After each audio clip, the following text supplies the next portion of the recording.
Hello, नमस्कार दोस्तों। Study career में आप लोगों का स्वागत है। आज हम लोग बिहार पुलिस अवर निरीक्षक दरोगा में जो प्रीवियस ईयर क्वेश्चन पूछा गया उसका हम लोग सॉल्यूशन करेंगे। ये 11/3/2018 को प्रथम पाली में पूछा गया है।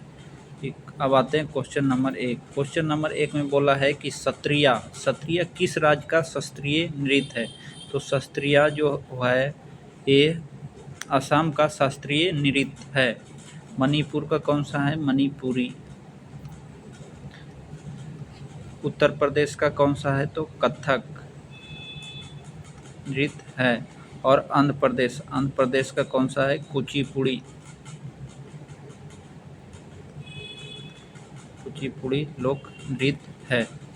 इसमें से अब व्याख्या में दिया गया है।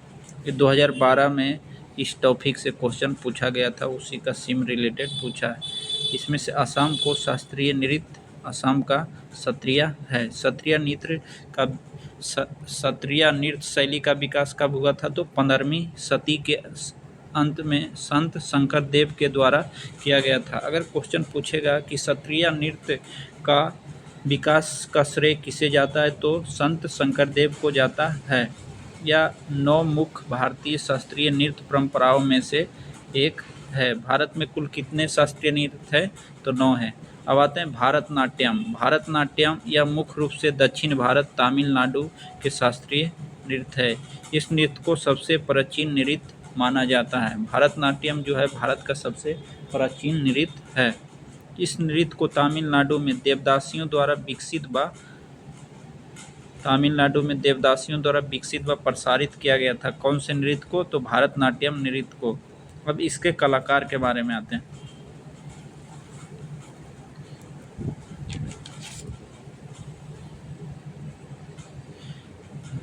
इसके कलाकार है यामिनी कृष्णमूर्ति, सोनल मानसिंह, रुक्मिणी देवी और मृणाला साराभाई। भरतनाट्यम के कलाकार कौन कौन हैं? यामिनी कृष्णमूर्ति, सोनल मानसिंह, रुक्मिणी देवी और मृणाला साराभाई। 2 नंबर में कुचिपुड़ी। कुचिपुड़ी कहाँ है? तो आंध्र प्रदेश का लोक नृत्य है। ये भरत मुनि का नाट्य शास्त्र है। इस कलाकार में यामिनी कृष्णमूर्ति वहाँ भी थी, भरतनाट्यम में भी थी और यहाँ कुचिपुड़ी में ही। लक्ष्मी नारायण शास्त्री, राधा रेड्डी और राजा रेड्डी है। ओडिशा या ओडिशा की लोक नृत्य कला प्राचीन शैली का है। इस नृत्य के माध्यम से समर्पण भाव धारण किए गए नर्तक ईश्वरीय स्तुति करते हैं। इसके प्रमुख कलाकार सोनल मानसिंह जो था ये भरतनाट्यम का भी थी और ये भारतनाट्यम का भी थी और ये उड़ीसा का भी नृत्यांगना है। रानी कर्ण। अब आते हैं कथकली कहाँ की है? तो केरल की सुप्रसिद्ध शास्त्रीय नृत्य है। इसके कलाकार है बलतोल नारायण मेनन, उदय शंकर, कृष्ण नायर और मृणाला साराभाई जो थी ये भरतनाट्यम का भी थी। अब 5 नंबर में आते हैं कथक नृत्य। उत्तर भारत का शास्त्रीय नृत्य कौन सा है? तो एक कथक है। कथक शब्द का अर्थ होता है कथा को नृत्य के रूप में कहना और प्राचीन काल में कथक को कुशीलव के नाम से जाना जाता था। कब? तो प्राचीन काल में कथक को कुशीलव के नाम से जाना जाता। इसके कलाकार हैं बिरजू महाराज, लच्छू महाराज, सुखदेव महाराज, सितारा देवी, गोपीनाथ कृष्ण, शोभाना नारायण और मालविका सरकार। अब आगे आएंगे।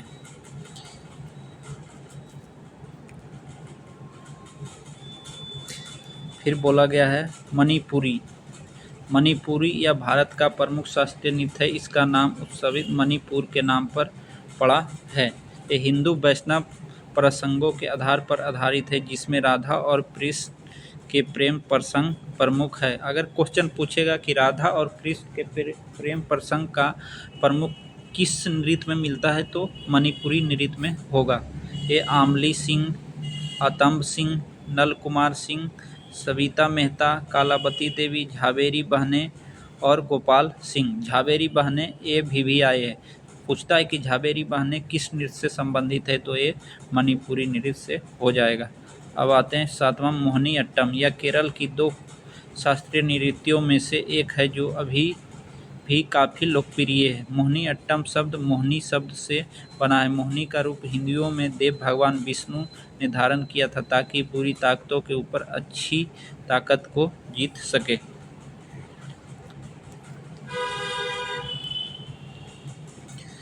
अब मोहिनी अट्टम के कलाकार के बारे में पढ़ोगे तो कल्याणी अम्बा, भारती शिवाजी, रागिनी देवी, हेमा मालिनी और श्रीदेवी। ये किस नृत्य के कलाकार है? तो मोहिनी अट्टम के हैं। छऊ छऊ नृत्य पूर्वी भारत में ओडिशा, झारखंड और पश्चिम बंगाल के पारंपरिक युद्ध मंदिरों का अनुष्ठान और लोक नृत्य तथा प्रसिद्ध अभिनय का सम्मिश्रण है। फिर 2 नंबर में पूछा गया, भारत का पहला उर्वरक संयंत्र स्थापित किया गया था तो ये सिंदरी में। कब स्थापित किया गया था? तो 1951 ईस्वी में सिंदरी में भारत का पहला उर्वरक संयंत्र स्थापित किया गया था। स्वतंत्र भारत का प्रथम उर्वरक संयंत्र सिंदरी में 1951 ईस्वी में स्थापित किया गया था। अगर क्वेश्चन पूछेगा भारत का प्रथम उर्वरक कारखाना तो 1906 ईस्वी में रानीपेट तमिलनाडु में खोला गया था और भारत विश्व में उर्वरक तीसरा सबसे बड़ा उत्पादक और उपभोक्ता है। अब आगे आएंगे।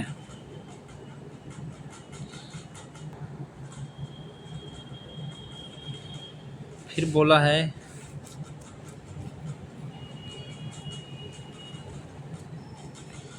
कि चीन, अमेरिका, भारत विश्व में नाइट्रोजन उर्वरक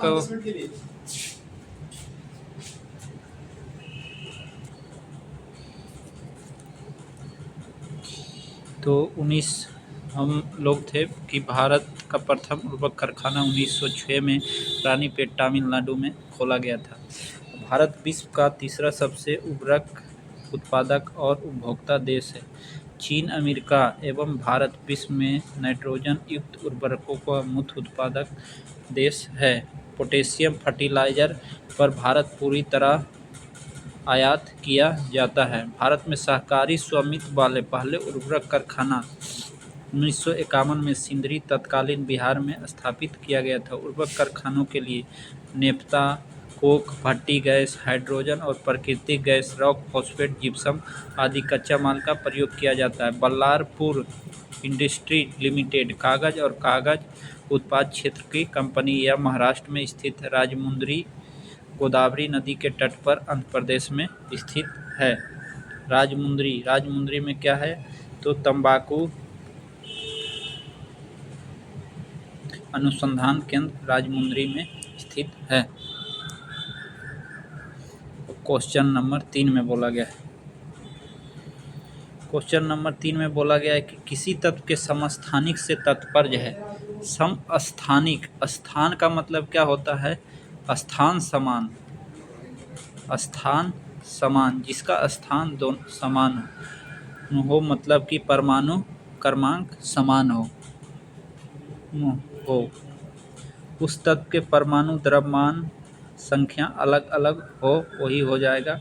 समस्थानिक का मतलब होता है जिसका परमाणु क्रमांक समान और द्रव्यमान संख्या अलग अलग हो। उस तत्व के वे परमाणु जिनकी द्रव्यमान संख्या अलग अलग हो समस्थानिक कहलाते हैं। एक ही तत्व के उन परमाणुओं को जिनकी परमाणु संख्या तथा रासायनिक गुण समान हो परंतु द्रव्यमान संख्या भिन्न हो, ऐसे तत्व को आइसोटोप या समस्थानिक कहते हैं। एक ही तत्व के आइसोटोप के रासायनिक गुण समान होते हैं। जिस तत्व के समस्थान होते हैं, समस्थानिक होते हैं, उसके रासायनिक गुण समान होते हैं, इसलिए उन्हें रासायनिक विधि द्वारा अलग नहीं किया जा सकता है, परंतु आंशिक विसरण अथवा द्रव्यमान स्पेक्ट्रोग्राफ आदि भौतिक विधियों द्वारा उन्हें अलग किया जा सकता है। प्राकृतिक आइसोटोप्स के अतिरिक्त उपयुक्त पदार्थों पर तीव्रगामी प्रोटॉन, न्यूट्रॉन आदि कणों की बमबारी के अधिकतम तत्वों की अस्थायी आइसोटोप बनाए जा सकते हैं।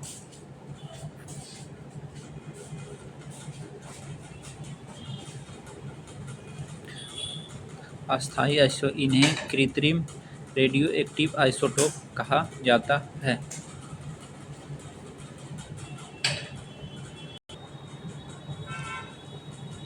कुछ तत्वों के समस्थानिक नाभिकीय संरचना हाइड्रोजन का है 1-1-1 समस्थानिक और 1-2-3 फिर क्लोरीन के C1735, C1737, नियॉन के Ne1020 और Ne1022, प्रोटियम, ड्यूटेरियम और ट्रिटियम, ये तीन हाइड्रोजन के तीन समस्थानिक रेडियो गुण सक्रियता के प्रदर्शित करते हैं। सर्वाधिक समस्थानिक वाला तत्व कौन सा है? तो पोलोनियम है, जिसमें से 27 समस्थानिक होते हैं। O816, O817, O818, ये तीनों ऑक्सीजन के समस्थानिकों का उपयोग किसी पुराने कार्बनिक पदार्थ की आयु जानने में कार्बन समस्थानिक C14 का प्रयोग किया जाता है। कैंसर के उपचार में कोबाल्ट के समस्थानिक C16 का उपयोग किया जाता है। यूरेनियम के समस्थानिक यूरेनियम 235 का प्रयोग परमाणु भट्ठी में ईंधन के रूप में किया जाता है।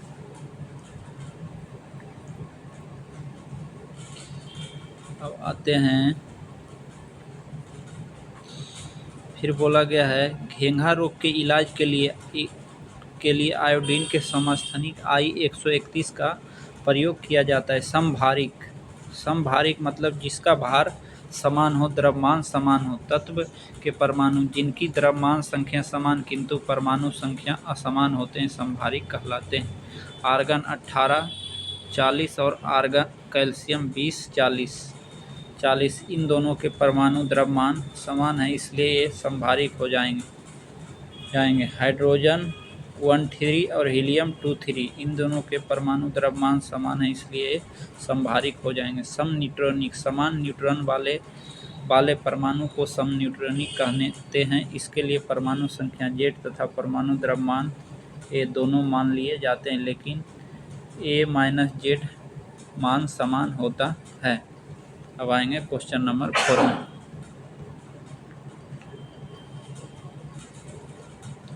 क्वेश्चन नंबर 4 में बोला गया है निम्नलिखित में से किस सिख गुरु ने गुरुमुखी लिपि की शुरुआत की थी? तो गुरु अंगद ने गुरुमुखी लिपि का शुरुआत किया था।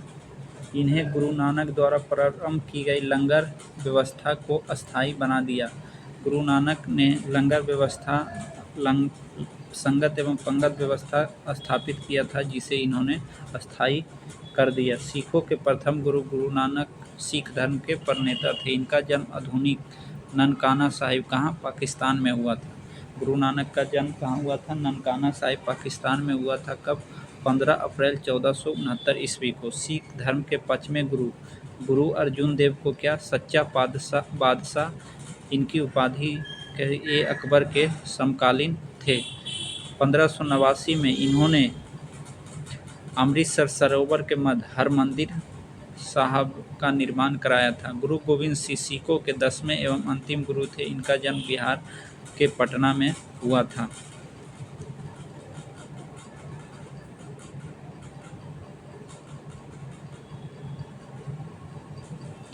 गुरु गोविंद सिंह ने 1699 ईस्वी में इन्होंने खालसा पंथ की स्थापना की। गुरु सिख धर्म के संस्थापक गुरु नानक और आदि ग्रंथ की रचना गुरु अर्जुन देव ने किए थे। अब आगे आएंगे।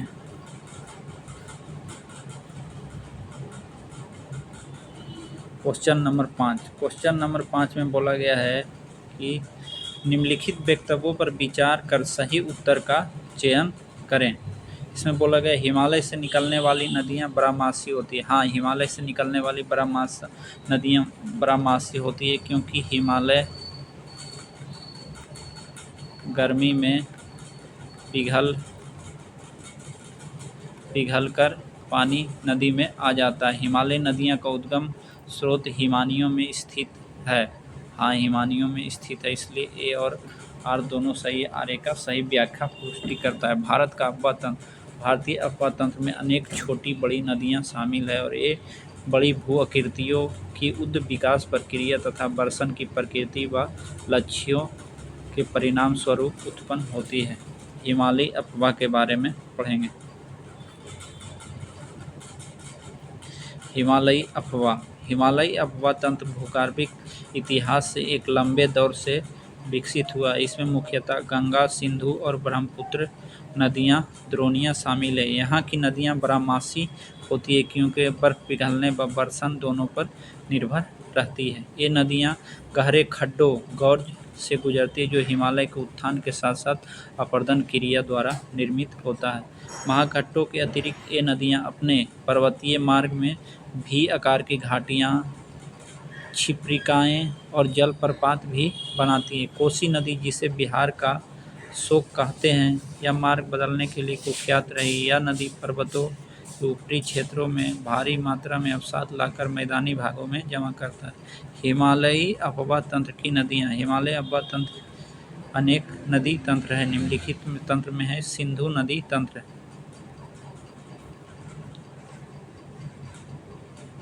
सिंधु नदी तंत्र यह विश्व के सबसे बड़े नदी द्रोणियों में से एक है और गंगा या अपने द्रोणी और संस्कृत महत्व दोनों के दृष्टिकोण से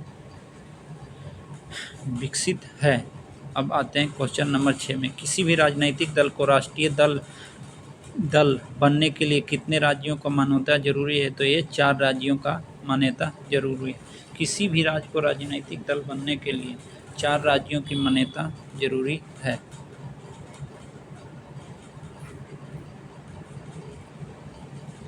इनमें से बोला गया है कि राजनीतिक दल को मान्यता प्राप्त निर्वाचन आयोग द्वारा प्रदान किया गया। निर्वाचन आयोग किस अनुच्छेद में है? तो अनुच्छेद 324 में। इसकी स्थापना कब की गई थी? तो 25 जनवरी 1950 ईस्वी को की गई थी। इसलिए 25 जनवरी को राष्ट्रीय मतदाता दिवस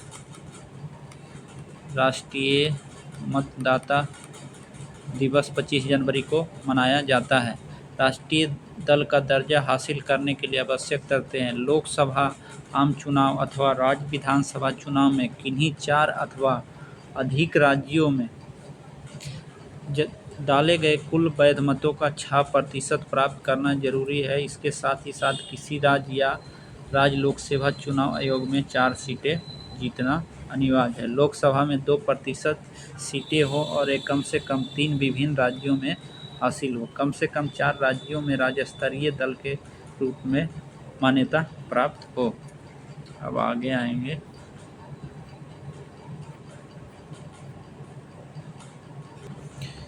निर्वाचन आयोग एक संवैधानिक निकाय है। इसका वर्णन संविधान के भाग 15 में अनुच्छेद 324 से अनुच्छेद 329 तक किया गया है और वर्तमान में मान्यता प्राप्त राष्ट्रीय राजनीतिक दल राष्ट्रीय जनता दल, इसकी स्थापना 1980 में हुई थी। एक कमल है। भारतीय राष्ट्रीय कांग्रेस 1885 ईस्वी में। बहुजन समाज पार्टी हाथी असम को छोड़कर। भारतीय कम्युनिस्ट पार्टी मार्क्सवादी हंसिया हथौड़ा एवं तारा। नेशनल पीपुल्स पार्टी पुस्तक और आम आदमी पार्टी झाड़ू। 2023 में चुनाव आयोग ने भारतीय कम्युनिस्ट पार्टी CPI, राष्ट्रवादी कांग्रेस पार्टी NCP और तृणमूल कांग्रेस को राष्ट्रीय पार्टी का दर्जा समाप्त कर दिया। अब राष्ट्रीय राजनीतिक दलों की संख्या घटकर 6 रह गई है। वर्ष 2023 में आम आदमी पार्टी को राष्ट्रीय पार्टी का दर्जा दिया गया है। अब आएंगे क्वेश्चन नंबर 7 में।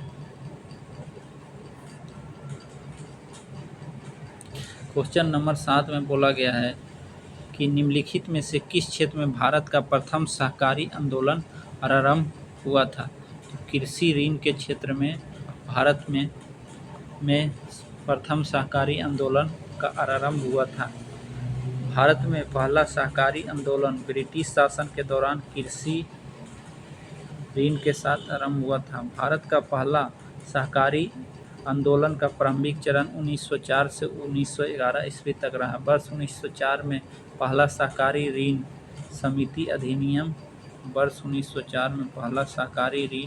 समिति अधिनियम पारित किया गया था। सहकारी आंदोलन का दूसरा चरण 1912 से 1918 ईस्वी में। इसमें सहकारी समिति अधिनियम 1912 के अतिरिक्त वर्ष 1904 में अधिनियम 200 पर दूर किया गया।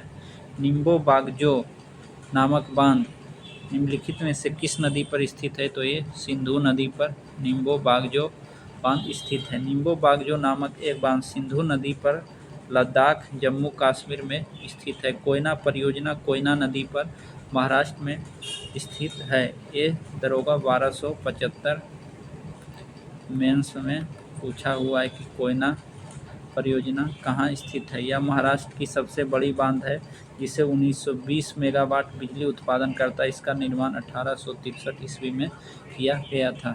अब आगे आएंगे।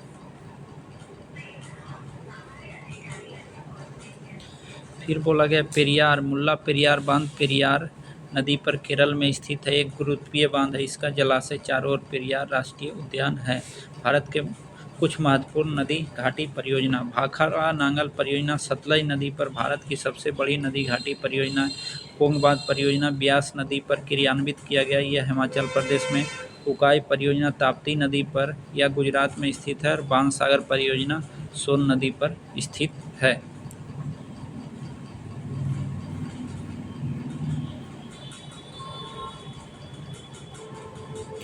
क्वेश्चन नंबर में बोला गया किसी वस्तु की कीमत में वृद्धि से क्या अभिप्रेरित है।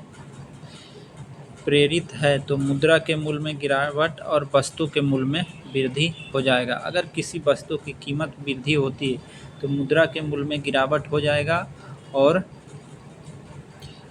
वस्तु के मूल्य में वृद्धि हो जाएगा। एक क्वेश्चन 1275 में सेकेंड शिफ्ट में क्वेश्चन नंबर 48 से दोबारा पूछा गया। किसी वस्तु की कीमत में वृद्धि से मुद्रा के मूल्य में गिरावट और वस्तु के मूल्य में वृद्धि होगी। जब अर्थव्यवस्था में वस्तुओं एवं सेवाओं की आपूर्ति की अपेक्षा मुद्रा की आपूर्ति अधिक हो जाती है और वस्तुओं एवं सेवाओं की आपूर्ति की अपेक्षा उसकी मांग अधिक होती है तो कीमतें सतत रूप से बढ़ती है और मुद्रा का मूल्य घटता है, जिसे मुद्रास्फीति कहते हैं।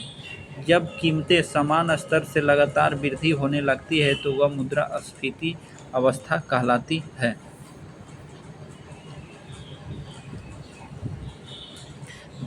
मुद्रा के मूल्य या क्रय शक्ति कम होना, कमजोर होना मुद्रास्फीति अवस्था है। 10 नंबर में बोला गया है निम्नलिखित में से कौन सी पार्टी या संगठन भीमराव अंबेडकर द्वारा स्थापित नहीं किया गया था। तो दलित समाज शोषण मुक्ति मोर्चा की स्थापना भीमराव अंबेडकर द्वारा नहीं किया गया था। समता सैनिक दल की स्थापना भीमराव अंबेडकर के द्वारा स्वतंत्र मजदूर संघ और the Republican party of India की स्थापना की गया था। 1920 में the all India depressed class federation की स्थापना 1920 में किया गया था। 1924 में बहिष्कृत हितकारिणी सभा की स्थापना अबना और समता समाज संघ की स्थापना किया था। 1942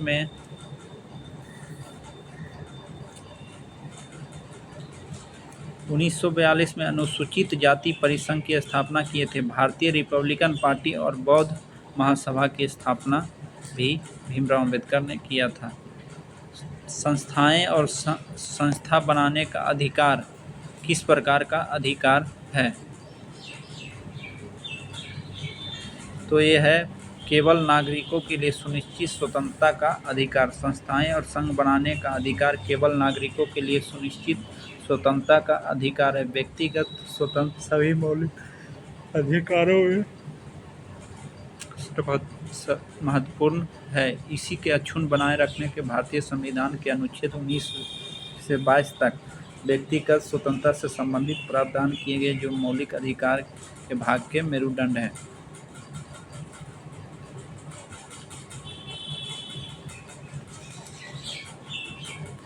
अनुच्छेद 19 में 6 तरह की स्वतंत्रता का अधिकार है। अनुच्छेद 19 के 1 में बोलने की स्वतंत्रता, प्रेस की स्वतंत्रता का अधिकार। अनुच्छेद 19 के बी में शांतिपूर्वक एकत्रित होने और सभा करने की स्वतंत्रता। 19 के सी में बोला गया संघ बनाने की स्वतंत्रता।